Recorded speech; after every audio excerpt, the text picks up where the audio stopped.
I'm going to just talk for a bit about what I got from the 4-day retreat. I just went out to Loretto and about 40 minutes from here. Beautiful, the Sisters of Loretto's mother house and campus, and for a retreat there with about 20 people. A couple of great uh, facilitators ran the retreat, and uh, well, here's a couple of poems on it, and then I'll just give you just the heart of what it was for me. If you're interested in seeing the whole journal of this, and especially if you're new and I don't like have your email or something, just if you're interested in seeing the whole journal from the 4-day retreat, just send me an email. It's looseleafhollow@gmail.com. Uh, all lowercase, looseleafhollow@gmail.com. And I'll send it to you electronically. I've been working this whole week to move from my handwritten notes to something that I could share with the rest of you.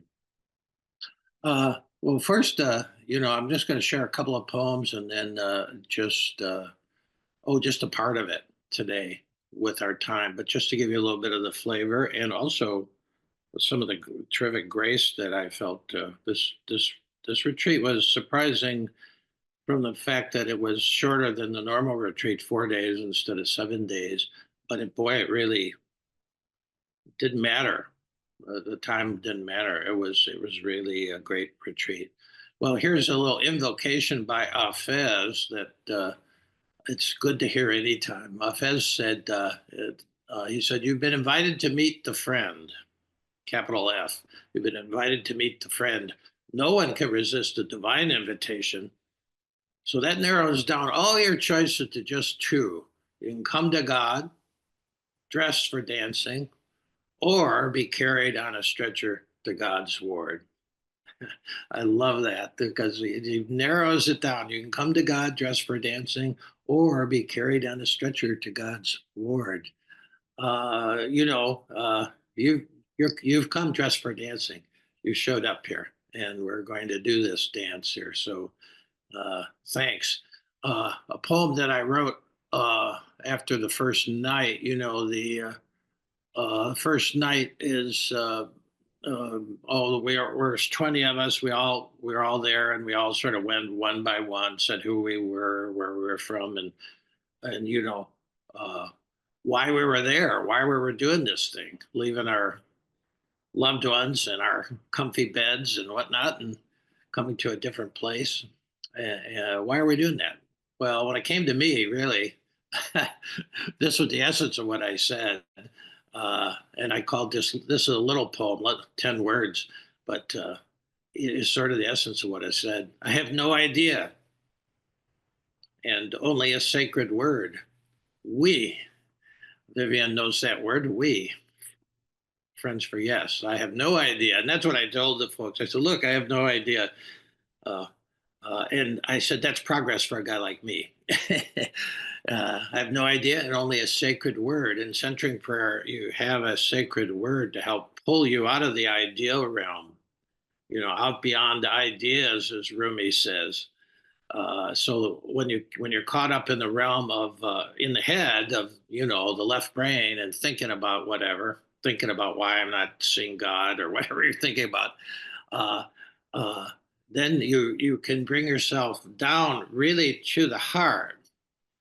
Uh, it's a dropping here, and at least in the obviously in Western contemplation, they have that image of dropping the mind into the heart, into the deeper way of looking at it. Jesus said to Thomas, he said, one day when your two eyes of the head are replaced by the single eye of the heart, then you will be filled with light. So I have no idea, I said, and only a sacred word, we. Yes, that's all. And so that's that's how I came dressed, and it really was good. It was totally good, and that's the best way to come to something like that. To come to a day like today, to have no idea. I mean, face it, I didn't really have any idea how I would start. And there it is.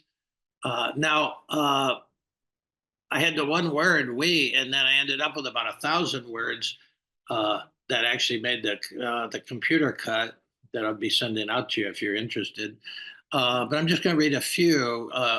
Sunday morning was the last sitting we did, and after that sitting brought me something just totally out of the blue.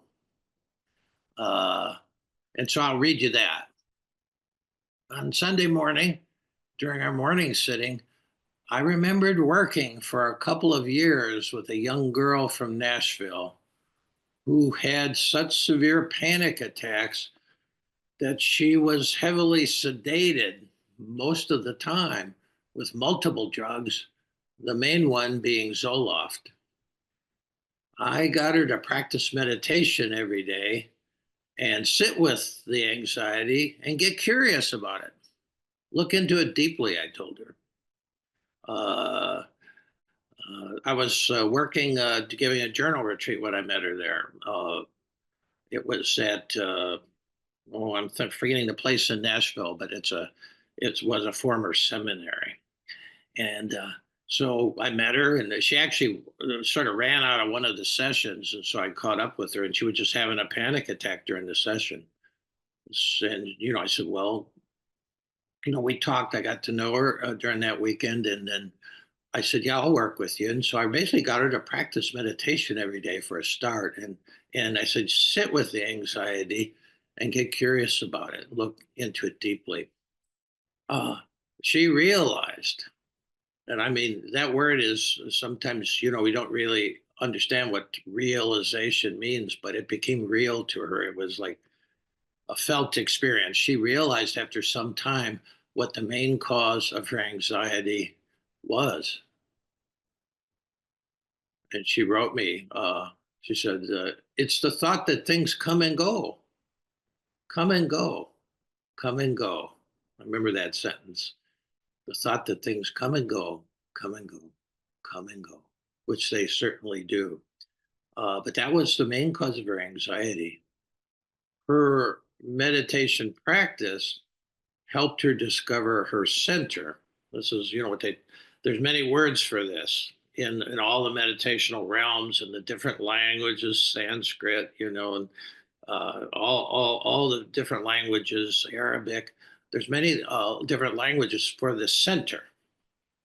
Uh, uh, but she said she discovered her, say she realized her center, the reality that didn't come and go.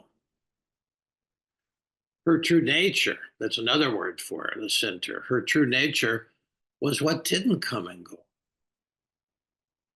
It wasn't a concept or an idea or a material thing that she actually experienced. Um, so that was key for her. She realized that there was something that didn't come and go. You can call it the true self, the center, um, true nature. I like a lot because true self just seems like a bigger self. But just what is that thing in us that doesn't come and go? Uh, the soul, where the spirit and we are one. You could throw names at it, but she really felt there was something that didn't come and go. It wasn't a concept or an idea or a material thing. She actually experienced it. And it came to mind that was what William Stafford wrote about in his famous poem about a month before he died. It's called The Way It Is. He said, famously, he said, there's a thread you follow. It goes among things that change, but it doesn't change. So his image is there of the thread, you know, uh, not a center, but a thread. But this is the thing. Language is, you could say a center. It doesn't actually connect with somebody. But if you say the thread, and he thought the thread was it was his image. There's a thread you follow, just like follow, Hansel and Gretel followed the breadcrumb trail, and Blake said, I give you the end of the golden string. Only wind it into a ball. It will lead you in heaven's gate, built in Jerusalem's wall. Stafford was working off that image of that life gives you a thread, a golden string. It doesn't often give you a steel cable, and so it's easy. It's a kind of luminous thing, and it's not physical. This thread, there's a thread you follow, goes among things that change, but it doesn't change. People wonder about what you are pursuing. Who doesn't know what that means? People wonder about what you are pursuing. You have to explain about the thread, but it's hard for others to see. It might be impossible for others to see it. People, you have to explain about the thread, but it's hard for others to see. While you hold it, though, you can't get lost. Tragedies happen. People get hurt or die, and you'll suffer and get old.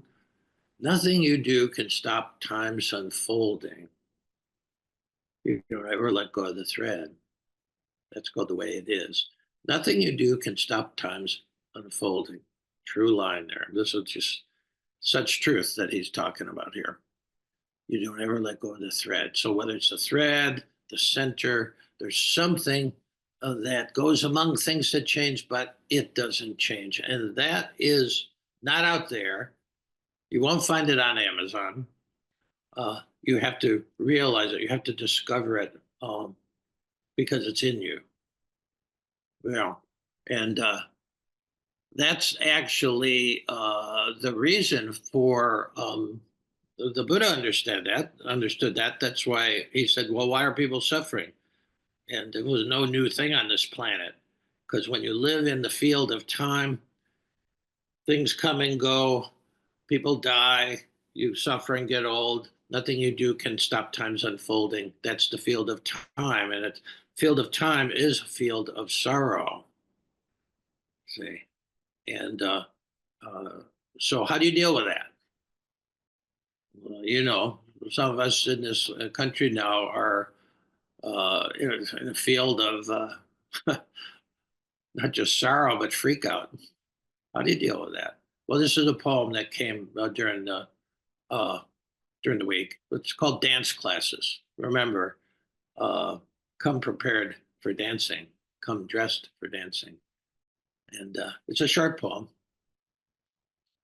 Grounded and intimate with eternity, we can dance for joy in the field of time and sorrow. That's why Jesus prayed. That's why Buddha sat. And it's why I sit and pray every day to deepen my relationship with what doesn't come and go. Grounded and intimate with eternity, you can dance for joy in the field of time and sorrow, right? In the field of time and sorrow.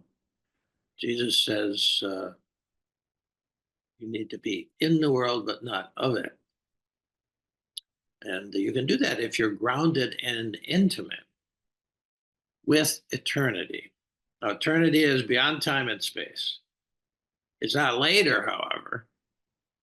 I could never figure that out. I couldn't figure out how to ask the nun the question when she was talking about, when you die, you go to heaven or hell for all eternity. And, we're also traumatized by the thought that, but it just, obviously, what was eternity? Well, it's now. Eternity can't have a start. If it has a start, it's not eternity. It's just it's in time and space, you see. It's now. It's here. Eternity is here. We are in eternity right now. And it's just these words you're hearing, just these words I'm speaking. We are in eternity. To be grounded in that, to become intimate with what that's like. If you can do that more and more, you can more and more dance for joy in the field of time and sorrow. One of the lines in one of my previous poems is you're talking about what's going on. People are being laid off, being fired. They're cutting the social safety net up, and It's in front of our eyes, to dance with joy and in solidarity with the people who have already been affected, who are already living in sorrow. It hasn't affected me personally yet, but you see that, and you can be in a kind of joyful solidarity, or you can be in a kind of grim, pissed off mood. But the thing is, if you're grounded and intimate with eternity, it's a different perspective. Eternity doesn't come and go. It's now. It's here. It's this. It's how we're living in this moment. That's why Jesus prayed. That's why the Buddha sat. And one thing I hope that we can deconstruct along the way is this: the whether you're talking, whether you're Buddhist talking about meditation, that's your word, or there's many other words that go in the Buddhist lexicon for that, or whether you're a Christian or Sufi and you say prayer, it's really the same thing. To deconstruct the word pray is the important thing. Most people think, well, meditation might be cool, it's exotic or something. Well, come to a Cedric Prayer Intensive and sit for 6 30-minute periods in silence during the day. It's not exotic. Sometimes it's just like it's tedious, when you're struggling with it. But a prayer and meditation are the same thing. If you understand it, it's about having a relationship, and then hopefully a deepening relationship with eternity, with the timeless, with the spirit. Get that. And prayer is more than just asking Santa Claus for something. That's what most people think prayer is. And then when they don't get, well, it doesn't come down the chimney with what you're praying for, where you get pissed off. Well, it's the wrong approach. It's an approach for fourth graders. It's not an approach for adults. What we're about to do, in a few minutes, to just sit in silent contemplation, contemplative prayer, meditation. It is the same thing, really. The technique might be different, but you're trying to have a relationship with something, uh, you know, something that is no thing. This is a thing. This thing is going to come and go. This lovely pen. Uh, I'm going to come and go. Lucy Fowler is going to come and go. It's just the nature of living in the field of time. But when we're sitting and just eyes open or eyes closed, you're tuning into a different field, the field of eternity. That's what Rumi's talking about. That's what Einstein was trying to prove. He knew there was a unified field that was beyond time and space. He never could get there in an equation, couldn't prove it in numbers, but he intuited it. That's what a mystic is. A mystic intuits that time and space is lovely or crappy, but there's something bigger. It's like the Russian dolls, the nested Russian dolls. There's a bigger field that we're all in too. And can you become intimate with eternity? Can you become intimate with uh, non-materiality, with transpersonality, with the spirit? Can't touch the spirit. Yeah, can't video it, can't weigh it. For science, it doesn't exist, but science is limited to time and space, you see. And so it's why Jesus prayed. That's why the Buddha sat. We don't really. If you read the Gospel of Luke, where you see the contemplative Jesus really, because he's always dodging out from the group early in the morning to go to a lonely place to pray. Yeah, I'm sure he did it. Just they were devising their gospels based on what their communities needed. We only have 4 of them. There's a lot of other ones that he's a much more mystical guy, which I think he was undoubtedly. And of course, the Buddha is always, you always see him meditating. So he's obviously he's obviously the first classic weirdo. Yeah. Uh, and well, anyway, that's why I sit and pray every day. to deepen my relationship with what doesn't come and go. And when you do an intensive, even when you show up on Sunday or the Saturday, you're spending some time. This is why you're doing it, to deepen your relationship with what doesn't come and go. A daily meditation practice is like sunlight and gentle rain that feeds the ripening of your true nature. And you feel that it's ripening is the word. It takes time. You don't get it on the first, there's no it to get. It's a ripening of, in your egoic nature, which is fine, but it recedes. And then what comes forward more as the real ripe fruit of a life is uh, your true nature, what's underneath the ego structure. Nothing wrong with the ego. Pretty helpful, kept us alive, and makes we can solve problems with it. But there's something underneath it, bigger field that emerges. It sort of goes like this: ego's out front at first, and then if you got a spiritual practice, the true nature emerges, and the feel of life is different when you start to deepen your relationship with the true nature. At least that's my own experience. I only talk what what I've experienced over the years. And how does that feel? Well, it's a growing freedom, feeling of freedom, and that's the Buddha's bailiwick. He's talking about liberation and freedom. It's a growing freedom from what? From anxiety. Human beings are anxious. We see things come and go. We know we're going to come and go. Our family, our pets. We see, things come and go. And then, there's that little voice says, me too. Yeah. So a growing freedom from anxiety as you realize there's something that doesn't come and go, you see. And it will ripen into that freedom of attachment to trying to keep everything, in place, when that you get free from that, that's detachment. That's another Buddhist word.